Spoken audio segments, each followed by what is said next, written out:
Chair پر میں بیٹھا ہوا ہوں، تو میرے جو 7 بندے وہ گئے تھے باہر سے لے کر، ان کا چیکنگ کے لیے وہ اندر چلے گئے، مجھے باہر بٹھا گئے۔ تو عورت آئی تو اس نے اس طرح 2 بار دیکھا تو کہنے لگی ان کو کون لایا ہے؟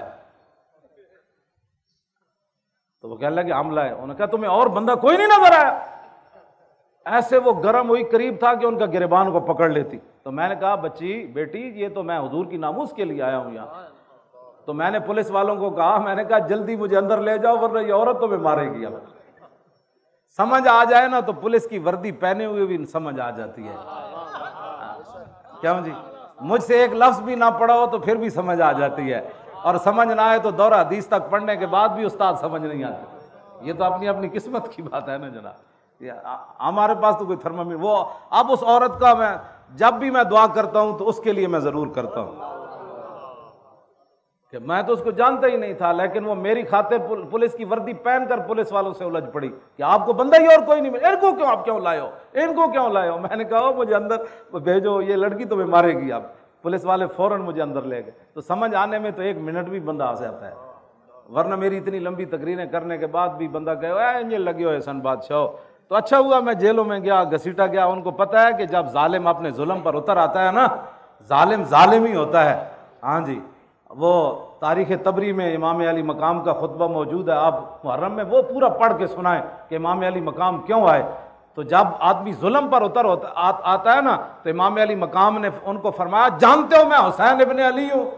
تو جب ظلم پر اتر آتا ہے تو وہ کہنے لگے ہم تو آپ کو جانتے ہی نہیں ہیں، آپ کون؟ ظالم تو ظالم ہی ہوتا ہے نا، وہ تو حسین کو بھی نہیں پہچانتا جن کی شکل و صورت بھی رسول اللہ جیسی تھی۔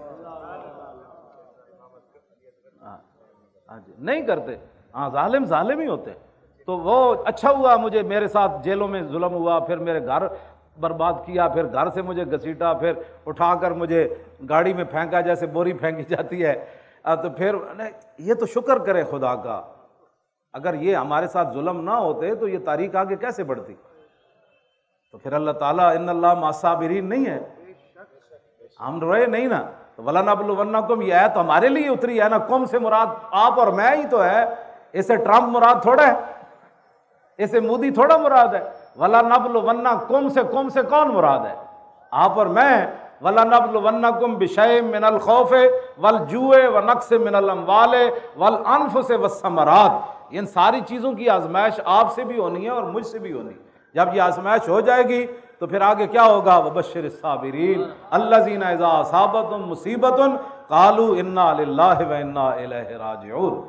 وہ مجھے میں نے نا جتنا بھی انہوں نے مجھے گھسیٹا، پھر وہ آگے پھینکا، وہ میرے سر سے پگڑی بھی اتر گئی، تو میں نے وہ اپنی گود میں رکھ لی، ٹوپی میں نے سر میں پہن لی، تو وہ پھر بھی میں ہنس رہا تھا، تو وہ پولیس والے کہنے لگے آپ ہمارے ساتھ مذاق کرتے ہیں؟ تو میں نے کہا آپ کا میرا مذاق بنتا نہیں ہے۔ کہنے لگا پھر آپ ہنستے کیوں ہیں؟ تو میں نے کہا اس لیے میں ہنس رہا ہوں کہ جن کو خوش کرنے کے لیے تم نے میرے گھر اتنا تباہی مچائی، مجھے گھسیٹا اور مجھے ایسے پھینک رہے ہو، اور مجھے تم نے گرم چادر بھی نہیں لینے دی، کہا کہ چل مولوی کو لائے چلو، چلو مولوی کو لائے چلو، یہ مولوی ہے؟ ہاں یہ۔ میں کہا میرا نام خادم حسین۔ کہا اچھا تو ہے، پکڑو اس کو۔ وہ تقریباً 70 کے قریب ان کے ایسے گنیں پکڑی ہوئی تھی، وہ میرے گھر میں داخل ہوئے۔ کہتا آپ کا نام؟ میں کہا خادم حسین۔ کہتا اچھا پکڑو اس کو، اٹھو۔ میں نے کہا میں اٹھ نہیں سکتا۔ کہنے لگا یہ بہانے کرتا ہے، اس کو گھسیٹو۔ تو مجھے تو میں ہنس رہا تھا، تو وہ کہنے لگے آپ ہنستے کیوں ہیں؟ میں نے کہا جن کو خوش کرنے کے لیے آج جو روتے پھرتے ہیں ہمیں کیوں نکالا؟ توجہ۔ میں تو نہیں رویا، مجھے کیوں گھسیٹا؟ کیوں نہیں، میں نے واقعی نہیں رویا، مجھے کیوں گھسیٹا؟